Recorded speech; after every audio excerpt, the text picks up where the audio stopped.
Shalom peuple de Dieu, je bénis le Seigneur pour l'opportunité qu'il me donne de venir dans vos maisons aujourd'hui au travers de Facebook.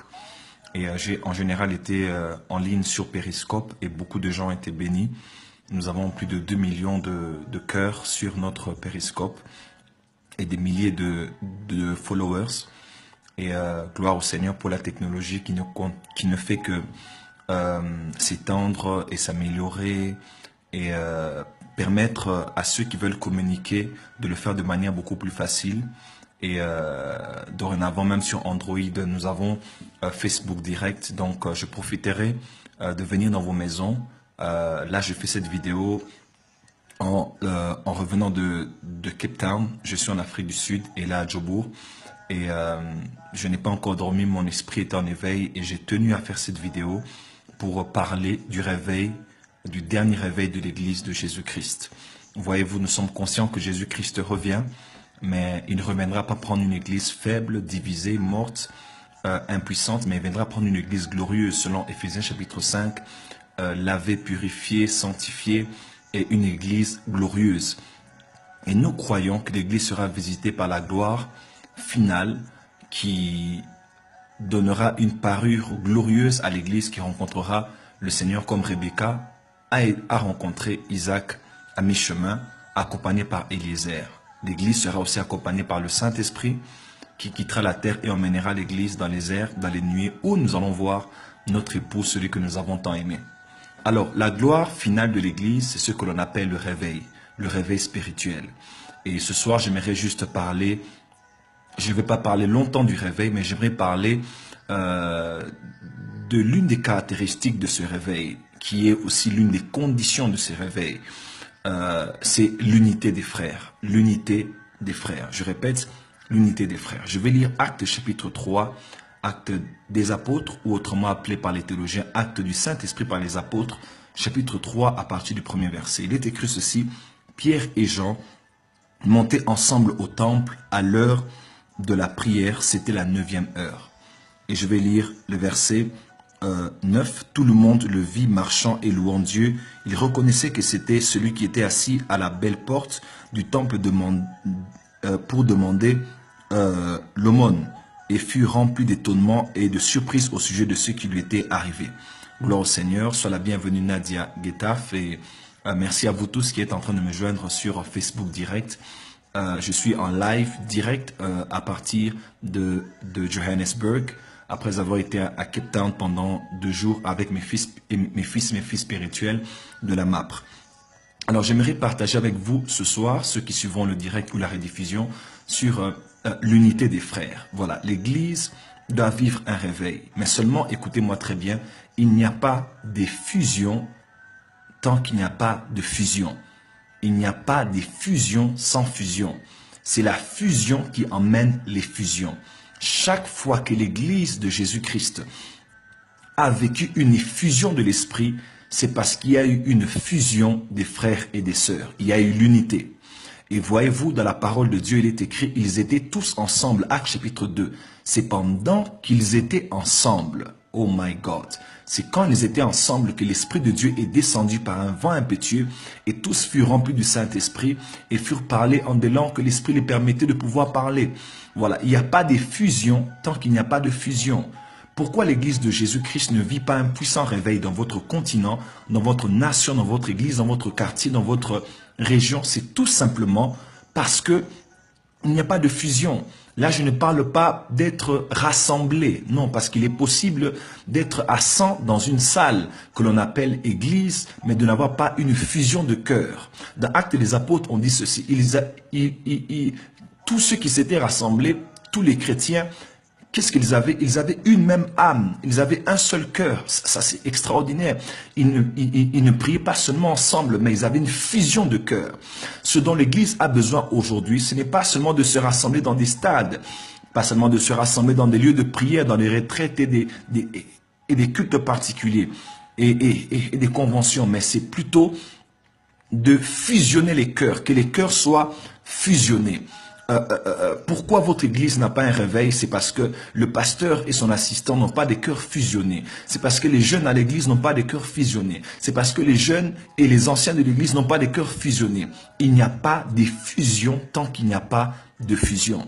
Et dans Actes chapitre 3, c'est d'ailleurs le récit qui précède la première persécution de l'église qui a eu lieu à la fin du chapitre 3 et dans le chapitre 4 aussi. La première persécution est venue parce que Pierre et Jean montaient ensemble pour aller prier. Et lorsqu'ils sont allés, ils ont vu un paralytique. Et vous savez quoi? Ce paralytique s'est levé et il a marché. Il a été guéri miraculeusement. Et il est resté au temple pendant des années paralysé. J'aimerais dire aux gens, il y a quelque chose de paralysé à l'église aujourd'hui. Il y a quelque chose de paralysé à l'église de Jésus aujourd'hui qui a duré des années. Dans votre continent, dans votre pays, dans votre quartier, dans votre église locale. Et quelque chose qui a stagné, qui est sur place, qui n'arrive pas à percer. Mais je vous informe que le temps est arrivé où Dieu élève des oh my God, où Dieu élève des Pierre et des Jean. Dieu élève une nouvelle onction apostolique et prophétique. Pierre est l'image du ministère apostolique et Jean est l'exemple du ministère prophétique. Et Dieu élève en ce temps de la fin parce qu'il est écrit que l'Église a été édifié sur le fondement des apôtres et des prophètes. Dieu élève ceux qui vont non seulement poser les fondements, mais restaurer les fondements qui sont les apôtres et les prophètes dans des temps comme ceux-ci. Et cela, c'est très capital. Mais Pierre et Jean montèrent ensemble au temple. Ce réveil a eu lieu dans le temple. La foule est venue. Les âmes ont été gagnées. Les vies ont été affectées. La joie est rentrée dans le temple. Ceux qui étaient paralysés s'est mis à marcher. L'église était en ébullition. Il y a eu un réveil dans le temple. Pourquoi? Parce que Pierre et Jean sont montés ensemble. Si vous êtes avec moi en ligne, tapez ensemble, ensemble, ensemble, ensemble. S'il vous plaît, tapez ensemble, ensemble, ensemble. Ensemble, ensemble, voilà, tapez juste ensemble avec moi, tapez ensemble, ensemble, ensemble, ensemble, comme ça je sais que vous êtes en train de me suivre. Ce dont l'Église a besoin aujourd'hui, c'est que les pierres et les gens montent ensemble. Déjà là, j'aimerais dire quelque chose à l'Église de Jésus-Christ. Voilà, merci beaucoup Prayer Room, merci Amélia, merci beaucoup, merci Georgette, merci à vous tous, merci Fabrice, merci, je le dis ensemble, merci Nadia, ensemble, ensemble, ensemble, ensemble. Je ne dis pas d'être rassemblés, non, je dis d'être ensemble. Pierre et Jean sont montés ensemble. Et là, j'aimerais dire d'abord, en tant qu'apôtre et prophète, le temps est arrivé où il faut que les apôtres et les prophètes travaillent ensemble. Aujourd'hui, dans l'église de Jésus-Christ, vous allez voir les apôtres qui ne supportent pas les prophètes. Vous allez voir les prophètes qui travaillent sans une couverture apostolique. Les apôtres n'aiment pas encourager les prophètes. J'aimerais dire aux apôtres, ne combattez pas les prophètes. Tu es un apôtre dans une ville, tu es une apôtre dans un apôtre dans une communauté. S'il te plaît, ne combat pas les prophètes, ne combat pas les prophétesses. Écoute-moi très bien, les apôtres encouragent les prophètes. Il n'y a pas un ministère qui croit aux prophètes comme les apôtres. Et si tu es apôtre et tu n'aimes pas les prophètes, tu n'encourages pas les prophètes, tu ne promeus pas les prophètes, même dans ton église locale, même dans ta ville, c'est parce que tu n'as pas encore le cœur apostolique. Écoute-moi très bien, l'Ancien Testament a été écrit par les prophètes et le Nouveau Testament a été écrit par les apôtres. Je répète, l'Ancien Testament a été écrit par les prophètes et le Nouveau Testament par les apôtres. Et les apôtres dans le Nouveau Testament sont venus équilibrer ce que les prophètes avaient écrit dans l'Ancien Testament. Et d'ailleurs, les apôtres ont expliqué ce que les prophètes avaient dit. Oh my God. Écoutez-moi très bien. Oh my God. Les prophètes, pardon, les apôtres ont seulement expliqué ce que les prophètes avaient dit. Les apôtres ont interprété, ont explicité ce que les apôtres avaient dit, pardon, ce que les prophètes avaient dit. Et si tu es un apôtre, tu dois venir interpréter ce que les prophètes ont dit. Tu dois venir aider le peuple à comprendre ce que les prophètes avaient dit. Vous allez voir Pierre expliquer, Paul expliquer, même Étienne expliquer ce qui s'est passé, ce qu'ont dit les prophètes. L'apôtre vient aider le prophète à être effectif dans sa génération. Il faut que les pierres et les gens puissent se lever. Écoutez-moi très bien. Il y a 2, 3 ou 4 choses qui pouvaient empêcher à Pierre et à Jean de marcher ensemble. Et c'est Trois, quatre choses sont d'ailleurs les raisons principales qui font que l'Église ne puisse pas, que les hommes de Dieu ne travaillent pas ensemble. Aujourd'hui, vous allez voir sur Facebook, sur Internet, sur YouTube, les hommes de Dieu s'attaquer, s'entretuer. L'Église est devenue, la chair de l'Église est devenue comme un lieu de ping-pong. Il y a comme des ping-pong évangéliques, ping-pong prophétiques. Tu lances, je lance. Tu attaques, je réplique. Et nous nous sommes livrés en spectacle devant l'Église de Jésus-Christ. Pourquoi? Parce que nous ne sommes pas ensemble. Il n'y a pas une fusion de cœur. Et écoutez-moi, il y a ces 3 ou 4 raisons que je donne ici qui font même qu'aujourd'hui, les hommes de Dieu ne travaillent pas ensemble. Votre département en Église, vous ne travaillez pas ensemble. Votre ministère, vous ne poussez pas travailler ensemble. Et ça, c'est très important. Et écoutez-moi, enfants de Dieu, ce que je vais dire ici est grave. La première des choses qui pouvaient faire que Pierre et Jean ne puissent pas marcher ensemble pour aller au temple, la première des choses, c'était un problème, oh my God, un problème de caractère. Je répète, un problème de caractère. Remarquez bien, Pierre, caractériellement, Pierre était un sanguin, c'était un extraverti, c'était quelqu'un qui était expressif, c'était quelqu'un qui parlait beaucoup, c'est quelqu'un qui agissait toujours. Rappelez-vous, à la montagne de la transfiguration de Marc chapitre 9, qu'est-ce que Pierre dit? Il dit non, Jésus, tout le monde était calme, lui dit non, Jésus, il faut qu'on puisse construire un temple pour toi, Élie et Moïse. Il a même oublié de dire pour lui. Tout le monde était dans la barque, mais il était le premier à vouloir aller dans les eaux pour aller marcher. Ils étaient en train d'avancer, il a arrêté Jésus pour dire, mais Jésus, s'il te plaît, on a tous les signes, on t'a suivi. Donc, Pierre était quelqu'un d'extraverti, c'était ça son caractère. C'était pas quelqu'un de réservé, c'était pas quelqu'un de silencieux, de calme, non. C'était quelqu'un d'extraverti. Mais quand vous lisez Jean, c'était quelqu'un de très paisible et de très réservé. Jean, en psychologie, on dirait que Jean était soit un mélancolique ou un flegmatique. C'était quelqu'un de très calme. Même quand il parle de lui dans Jean, il dit le disciple que Jésus aimait beaucoup. Parce que c'était quelqu'un de réservé et de discret. Voyez-vous, Pierre était extraverti, Jean était introverti, Pierre était un sanguin et Jean était un flegmatique.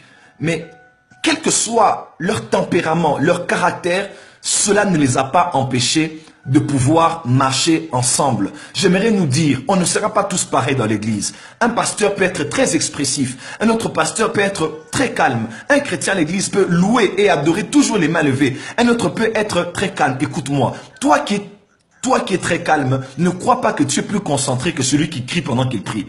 Et toi qui pries en criant, ne crois pas que tu es plus connecté à l'esprit, que tu es plus rempli, que tu es plus saisi par l'esprit que celui qui est calme. Le plus important, ce n'est pas que tu sois introverti et que je sois extraverti, mais le plus important, c'est qu'on puisse marcher ensemble. Pourquoi cet homme de Dieu sur Facebook, il écrit toujours beaucoup de choses? Non, moi je préfère l'autre là. L'autre là est beaucoup plus calme, parce que celui qui est beaucoup plus calme, il inspire la maturité, il inspire la sagesse, et celui qui est trop extraverti, il inspire la jeunesse, il inspire l'enfantillage. Écoutez-moi très bien, nous devons être matures maintenant. Nous ne serons pas pareils, nous n'aurons pas le même tempérament, nous n'aurons pas le même caractère. Les uns prêchent en criant, les autres prêchent calmement, les autres prêchent en gesticulant, les autres prêchent en étant derrière le pupitre. Mais quelles que soient nos différences de caractère, nous devons apprendre à marcher ensemble. Ne dis pas à l'église, oh non, moi je n'aime pas que les gens soient comme ça. Écoute-moi, pourquoi ne vous supporteriez-vous pas quelques injustices, comme a dit l'apôtre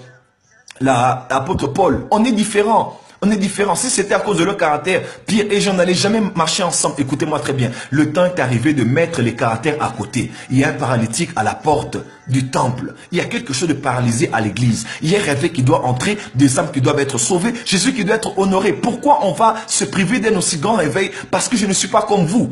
Si dans votre église, le caractère de votre église est beaucoup plus calme, vous avez une adoration pacifique, mais les autres à l'église, c'est beaucoup plus saccadé. Ne dites pas que non, nous à l'église, c'est la maturité, c'est la stabilité. Nous à l'église, nous ne faisons qu'enseigner. Nous ne sommes pas comme dans cette église, nous ne faisons que prophétiser et faire des délivrances. On peut être différent de caractère, de notre manière d'exprimer les dons que Dieu nous a donnés. Mais ce n'est pas pour autant qu'on a se diviser. On n'est pas pareil. Dieu nous a donné des caractères tout à fait différents. Et les caractères de chacun sont les caractères important que Dieu a donné à chacun pour son appel et sa vocation. Tu ne demanderas pas à Pierre d'être réservé comme Jean, ni à Jean d'être réservé comme Pierre. Mais Pierre et Jean doivent marcher ensemble. J'aimerais te dire, mon frère, ma soeur, l'amour va au-delà des caractères. Si tu m'aimes et que je t'aime et que nous nous aimons, nous ne regarderons pas que lui parle beaucoup, lui parle moins. Lui chante toujours en criant, lui chante moins. Non, moi je préfère tel pasteur, moi je préfère tel autre. Ça, ce sont des débats terre à terre. On doit transcender cela parce qu'il y a quelque chose de plus important au-delà de nos caractères.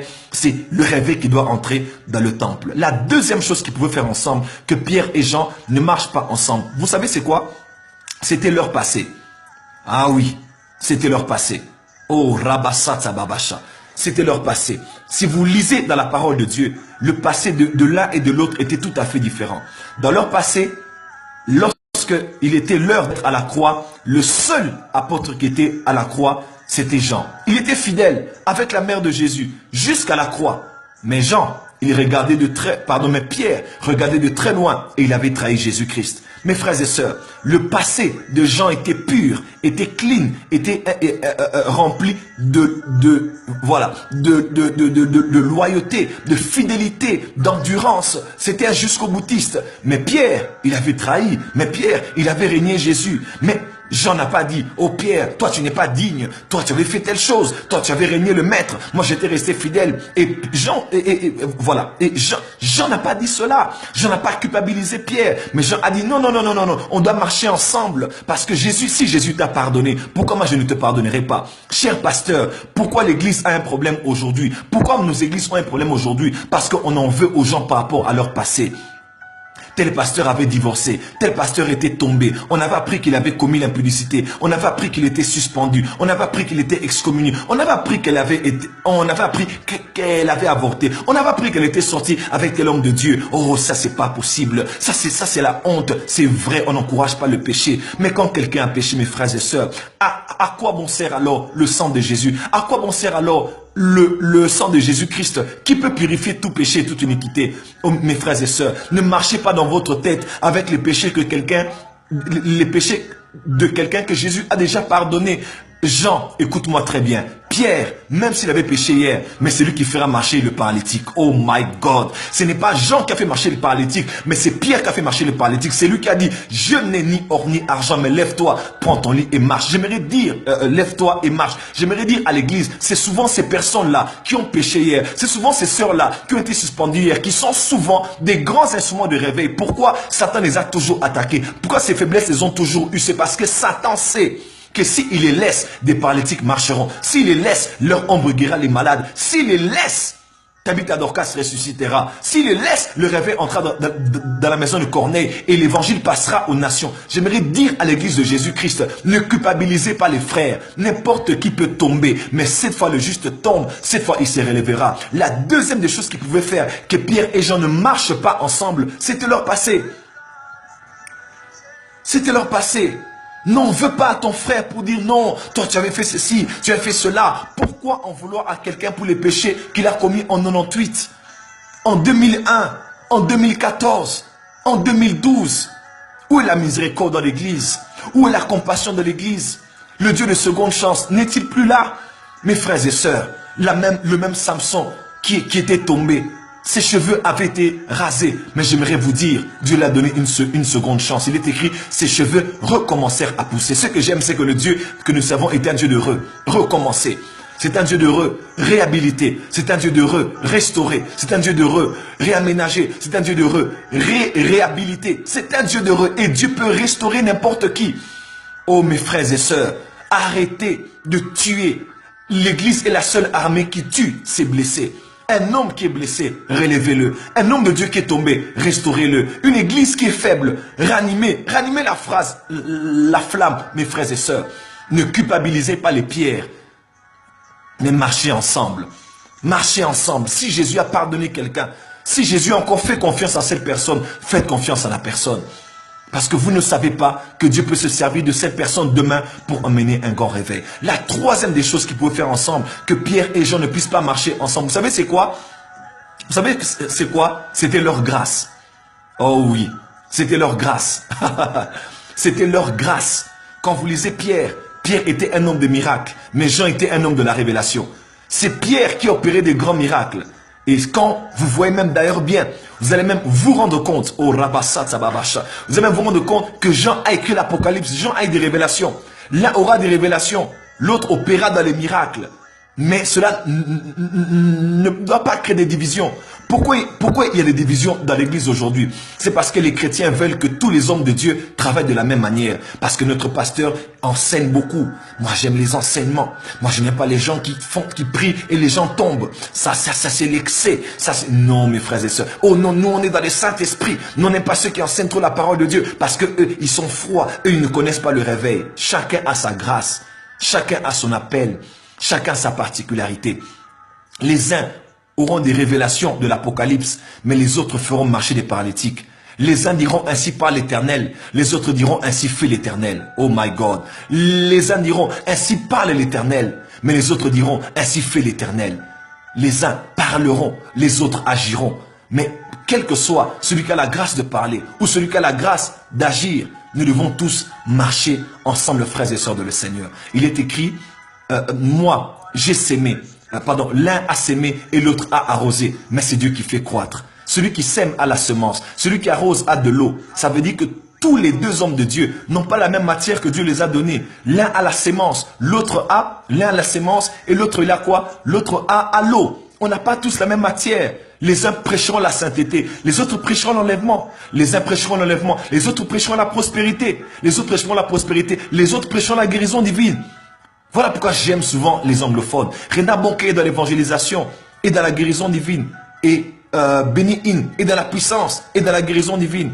Oral Robert était dans la foi et dans la guérison divine. William Marion Branham était dans le prophétique et dans la guérison divine. On peut tous avoir les mêmes grâces, mais on ne perd pas dans le même couloir, mes frères et sœurs. L'église doit être mature. Et ce que j'aime, tous les deux, on dit à ce paralytique, regarde-nous.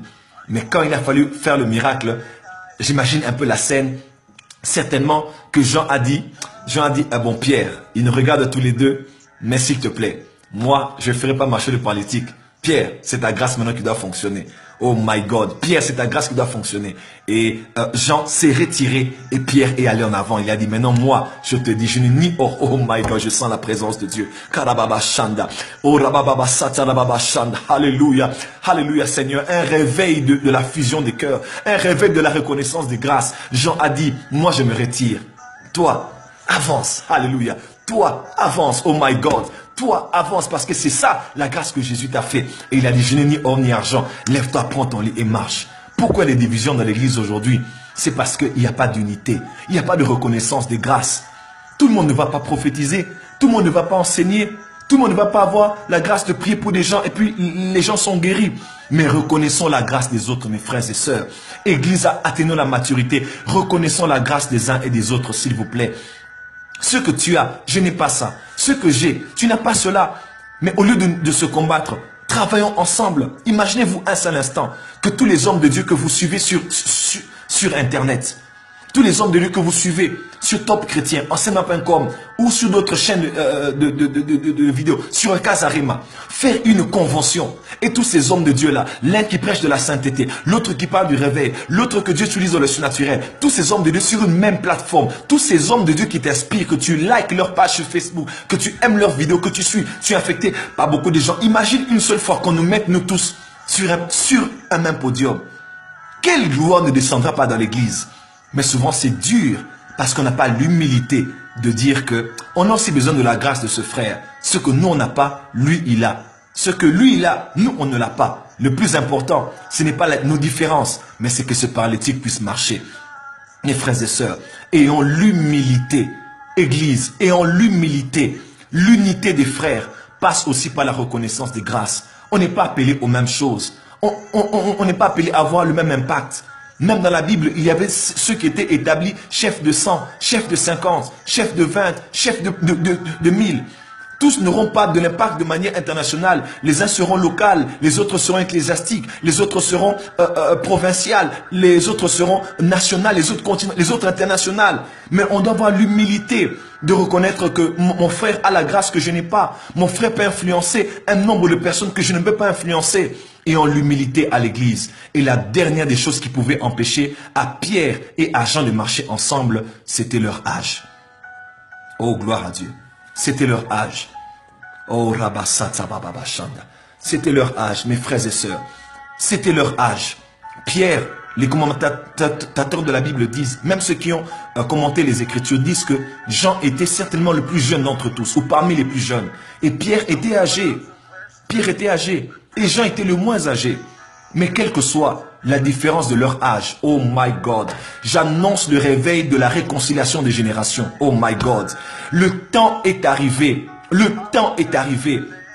Le temps est arrivé où, quel que soit l'âge des chrétiens, les uns sont des pierres, les autres sont des gens. Regardez-moi ces 5 doigts de la main. L'un est plus court que l'autre. Celui-ci est plus long que mon pouce. Mais quelle que soit leur taille, ils sont tous dans la même main. Et c'est eux qui peuvent me permettre de tenir cette Bible. Mes frères et sœurs, quel que soit notre âge dans les choses de Dieu, les aînés doivent aussi honorer la grâce que Dieu a donnée aux plus jeunes. Et les plus jeunes doivent aussi respecter la grâce que Dieu a donnée aux aînés. Mes frères et sœurs, l'Église doit travailler dans l'unité générationnelle. Voilà pourquoi l'esprit d'Élie qui vient en ce temps de la fin vient pour unir les cœurs des pères vers les fils et les fils vers les pères. Pasteur, ne combattez pas les jeunes de votre église. Jeunes, ne combattez pas les pères de votre église. Aînés, adultes, apôtres, patriarches de le ministère, ne combattez pas les jeunes dans cette génération. Ne dites pas, ce sont des jeunes zélés. Non, vous avez été aussi jeunes. Vous avez fait des erreurs, vous étiez jeunes. Vous étiez aussi passé par là, mais vous devez avoir l'amour pour la nouvelle génération. Dire à ces jeunes gens, nous croyons aussi en vous. Je crois, voilà pourquoi j'aime le Bishop T.D. Jakes. Des fois, quand il voit une grâce, il appelle cette grâce dans la musique, dans le cinéma, même dans la prédication. Il dit, viens et manifeste la grâce que tu as. Les aînés, reconnaissez aussi la grâce que Dieu a fait aux moins âgés. Vous devez travailler ensemble. D'Apocalypse chapitre 11, nous les évangéliques, nous croyons que ce sera Élie et Moïse qui reviendront. Bon, là, je vais de manière évangélique, parce qu'il y a plusieurs courants qui disent beaucoup de choses. Mais il y avait Pierre, il y avait Élie et Moïse. Nous croyons que ce seront les 2 témoins. Ça, c'est du moins pour les évangéliques. Mais regardez-moi très bien. Les 2 témoins paraîtront de la même saison. Et qu'est-ce qui se passera? Mais les 2 n'étaient pas de la même génération. Même dans Marc chapitre 9, ils étaient venus là où Jésus était. Ils n'étaient pas de la même génération. Moïse a été de la génération d'avant. Élie est venu après. Oh my God, Moïse était venu avant. Il avait fait le travail avant. Mais Élie est venu après. Il est venu après. Mais les 2 ont été ensemble. Mes frères et sœurs, ne dis pas que nous on est des adultes.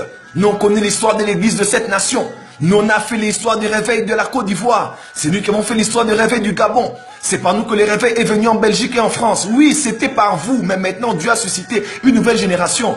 Pierre, reconnaît les gens. Jean, honorez les pierres. On doit tous marcher ensemble. On doit se mettre main dans la main. Il y a plus important que la différence d'âge. Il y a plus important que les conflits générationnels. Il y a plus important que les aînés. Là, Dieu les a déjà disqualifiés. Ne parlez pas comme ça, jeunes gens. Ne parlez pas comme ça. Ne soyez pas irrespectueux envers les onctions qui ont commencé avant vous. Ayez l'humilité de dire que eux ce sont des pères, mais que les pères eux aussi l'amour de dire eux ce sont des fils. Il est écrit, enfants, honorez vos parents. Mais parents, n'irritez pas aussi vos enfants. Chers aînés dans le ministère, reconnaissez les présidents de jeunesse de vos églises. Reconnaissez ces jeunes gens, ces générations montantes qui montent. Vous n'allez pas être éternellement sur cette chair. Vous ne serez pas éternellement à la tête de ce ministère. L'un des exemples majeurs, c'est Renard Bonke. Renard Bonke a donné la preuve qu'il est possible. Renard Bonke n'est pas encore mort, mais il a élevé un jeune, Daniel Kolenda. Il a élevé ce jeune, qui est très jeune. Daniel Kolenda n'a que la trentaine, à peine. C'est un jeune homme. Mais il a dit non, ce jeune a quelque chose que nous n'avons pas. Et il a exposé cet homme. Et Daniel Kolenda aujourd'hui tient les croisades de ses fans dans le monde entier et même aux États-Unis pour le moment. Aîné, honorer la grâce que Dieu a fait dans les jeunes. Donner la promotion et l'amour. Voilà pourquoi on a beaucoup de leaders, mais on n'a pas beaucoup de pères dans l'église. On a beaucoup de pasteurs, des représentants légaux, des apôtres, mais on n'a pas beaucoup de pères dans l'église. Il nous faut des pères. C'est seul le cœur des pères qui peut dire, je crois en ce jeune homme. On ne va pas le laisser mourir dans ses faiblesses. On va le tenir par la main parce qu'il va assurer la relève de la prochaine génération. 4 choses pouvaient les empêcher de marcher ensemble. 1. Leur âge. 2. Leur grâce. 3. Leur caractère. 4. Leur passé. Et ce sont ces choses qui divisent l'église aujourd'hui. On n'a pas le même âge et on veut se la jouer. On n'a pas le même niveau de tempérament. Et puis, on n'a pas les mêmes grâces. Et puis, on n'a pas le même passé. oubliez toutes ces choses. La première chose qui va emmener les fusions du temps de la fin dans l'église de Jésus-Christ, en Europe, aux États-Unis, en France, en Allemagne, en Ukraine, en Russie, quel que soit où vous êtes, en Afrique, en Australie, partout où vous êtes, ce sera la fusion. Voilà pourquoi je ne parle pas d'écuménisme ici, mais je parle de l'amour entre les frères. Qu'est-ce qui fait la force des francs-maçons, des roses chrétiens et de toutes ces loges occultes dont nous parlons et que nous exposons tous les jours? Vous savez c'est quoi? Les francs-maçons s'aiment plus que les pasteurs. Les francs-maçons s'aiment plus que les chrétiens. Vous savez pourquoi? Parce qu'on appelle ce qu'ils font des fraternités. Oh my God. On appelle des fraternités. Les frères de la franc-maçonnerie. Ce sont des frères. Ils se considèrent comme des frères. C'est pas que nous, on a 50 ans, eux ils ont la trentaine. Non. Même les jeunes cadres dans les banques, ce sont des frères pour les aînés. Et c'est ce qui fait leur force. Ils peuvent avoir deux différents partis politiques. Ne suivez pas leurs conflits politiques et leurs débats politiques à la télévision. Ne suivez pas ça. Ils ont un dénominateur commun. Ce sont les frères de la même loge occulte. Alors, il est écrit, ils persévéraient. L'église était forte. Ils persévéraient par la prière, la fraction de pain, l'enseignement des apôtres et par la communion fraternelle. C'était des frères. C'était des frères. Est-ce que tu me prends comme ton frère? Est-ce que tu prends ce pasteur-là que tu vois à la télévision comme ton frère? Ou bien tu es en train de le prendre comme quelqu'un avec qui tu es en compétition? S'il fait, je vais faire. Il a acheté, je vais acheter. Il est paru, je vais aussi paraître. Il a paru, je vais aussi paraître. On n'est pas en conflit, on n'est pas en compétition. On a un seul ennemi, c'est le diable. On a un seul Seigneur, c'est Jésus. On a un seul esprit, c'est l'Esprit de Dieu. On a eu un seul baptême et on aura un seul ciel. Hein? Supporte-moi maintenant parce qu'on va passer toute l'éternité ensemble. On est différents. Supporte-moi, on passera toute l'éternité ensemble. Mes frères et sœurs, je termine mon message en parlant de la fraternité. L'amour fraternel, plus que les francs-maçons, plus que les occultistes. Aujourd'hui, vous allez voir, oh non, non, ces gens-là sont unis. Vous allez voir, ce sont des gens qui pistonnent, ils pistonnent les leurs. Même quand il y a élection présidentielle, ils vont financer. Ce sont eux qui financent. Ceux qui vont aller se présenter comme vice-président, comme président, comme député, comme gouverneur. Mais les chrétiens ne peuvent pas faire ça parce que les chrétiens sont trop dans les divisions. Inutiles, exagérées. J'ai commencé ce soir sur Facebook Direct pour vous dire le réveil du temps de la fin. Il faut la fusion des cœurs avant les fusions. Le ciel ne s'ouvre pas tant que les cœurs sur la terre ne se sont pas ouverts. Voilà pourquoi il faut l'amour fraternel pour voir la puissance des siècles à venir dans l'église de Jésus-Christ d'aujourd'hui. J'aimerais prier pour vous. Père, dans le nom de Jésus-Christ, je prie comme ton prophète ce soir, avec le Saint-Esprit, alors que je suis ici en Afrique du Sud. Je prie alors que mon cœur bouillonne pour se réveiller du temps de la fin. Pardonne-nous pour la division, les haines, les disputes, les jalousies inutiles. Je prie que l'unité nous remplisse dans l'église de Jésus-Christ et que l'amour soit notre partage, que l'unité soit notre partage, Seigneur. Que nous puissions nous aimer dans le pays, dans les continents, dans les quartiers, même dans les villes où nous travaillons. Que l'amour remplisse les hommes de Dieu, qui remplissent les stades ensemble. Que ce ne soit plus mon ministère, que ce ne soit plus notre communauté, que ce ne soit plus notre organisation, que ce ne soit plus mon ministère. Là, ce sont des empires, mais que ce soit le royaume. Because it's all about the kingdom. It's all about Jesus. It's not about us. Je prie, Seigneur, qu'au-delà de nous, que ce soit au sujet de Jésus-Christ et du royaume. Père, que les fusions de l'amour viennent dans l'église, que les fusions de l'unité viennent dans l'église et que nous puissions être ensemble et transcender nos passés, nos âges, nos grâces et nos différences caractérielles. Je prie que tu le fasses, mon Père, dans le nom de Jésus-Christ. Amen. C'était votre frère, votre ami, votre père, votre petit frère, votre fils, le prophète Joël Francis Tatou, à partir de Johannesburg. Et je commençais sur Facebook Direct cette nuit pour parler du réveil final de l'église du temps de la fin. Et je tenais absolument à parler de ce thème et de me mettre sur Facebook Direct maintenant pour annoncer les oracles de Dieu par rapport au réveil du temps de la fin. S'il vous plaît, la vidéo sera toujours sur ma page Facebook. S'il vous plaît, prenez le lien, partagez ça sur tous vos Facebook. S'il vous plaît, c'est ma première vidéo officielle sur Facebook Live, sur Facebook Direct. Alors s'il vous plaît, dès que je vais finir, partagez le lien, partagez la vidéo sur tous vos profil, sur Twitter, partagez cela afin qu'un grand nombre de personnes suivent ce message et qu'un grand nombre d'hommes de Dieu suivent ce message. Je vous aime. Merci de prier pour moi, d'avoir prié pour moi. Mon opération s'est bien passée. Je peux déjà parler, manger et utiliser ma voix. Mais bien que je suis un peu en repos, mais ça bouillonnait tellement en moi, je ne pouvais me taire. Je devais annoncer les oracles de Dieu. Un réveil puissant est en train d'arriver à l'église, mais ce réveil peut être détruit si nous ne sommes pas unis. S'il vous plaît, continuez à partager ce message. Vous avez été bénis et Jésus sera glorifié. Voilà, on a fini à 35 minutes juste. Que Dieu vous bénisse. Je vous aime énormément et je vous retrouve demain pour une autre vidéo sur le réveil final de l'église du temps de la fin. Soyez bénis et merci encore de m'avoir suivi. Dites à tout le monde que le prophète sera dorénavant non seulement sur Periscope, mais aussi sur Facebook Live. Merci encore. Que Dieu vous bénisse abondamment.